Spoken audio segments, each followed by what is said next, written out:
From IsReal News, this is the morning briefing for Saturday, March 14th. The Israel Defense Forces say they carried out a broad, overnight strike in Tehran, destroying what the military describes as Iran's main space research center and sites used to produce air defense systems. The IDF says the space center contained strategic laboratories used for military satellite research and development.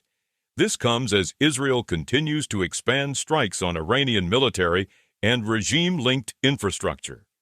Iran launched projectiles toward Eilat and the Arava region this morning, triggering alerts in communities across southern Israel.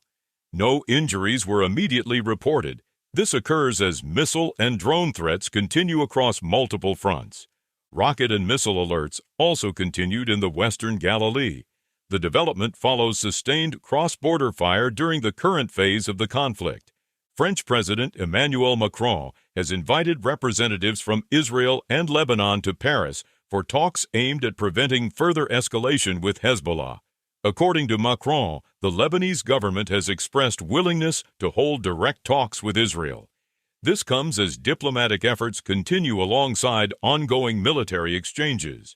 The IDF's Arabic language spokesperson issued another evacuation warning for areas in Beirut's Dahieh district. The incident takes place during continued Israeli operations targeting Hezbollah infrastructure in and around Beirut. A Houthi political bureau member told Al Mayadeen that Yemen's participation in the conflict is only a matter of time, adding that coordination continues across what he described as the axis of resistance.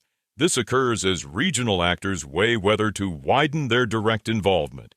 Israel's defense minister, Israel Katz, said the campaign against Iran is entering what he called a decisive phase and would continue as long as necessary. He also praised the overnight American strike on Iran's Kharg Island oil facilities. The development follows a widening U.S.-Israeli operational campaign against Iranian military and energy-related targets. U.S. Central Command says American forces struck more than 90 Iranian military targets on Kharg Island overnight. Iranian officials say oil exports from the island are continuing despite the attack. This comes as the United States increases its direct role in the conflict. Iranian officials say they will increase the use of what they describe as upgraded weapons, including ballistic missiles with greater destructive power and improved accuracy.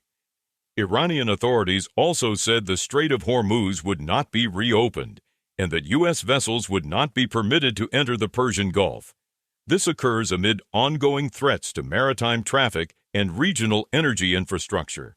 In the United Arab Emirates, a drone attack targeted the port of Fujairah, according to regional reporting. Emirati authorities reported a fire caused by debris from an intercepted drone and said there were no casualties. Bloomberg reported that some oil loading operations at the port were suspended. This takes place as Gulf shipping and energy facilities face growing risk. Iran also reportedly targeted the U.S. Embassy in Baghdad, and separate reports said 3 Citibank branches in Dubai and Manama were attacked by drones of unknown origin. Authorities have not provided full details on damage or casualties.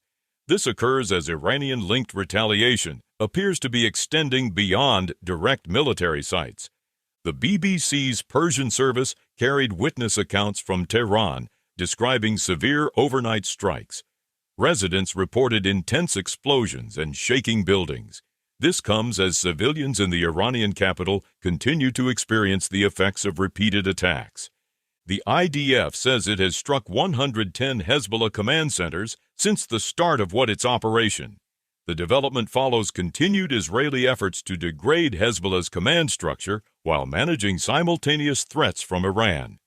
In Amsterdam, police are investigating an apparent attack on a Jewish school after an overnight explosion caused limited damage. Dutch officials said there is no place for antisemitism in the Netherlands, and local leaders described the incident as targeting the Jewish community.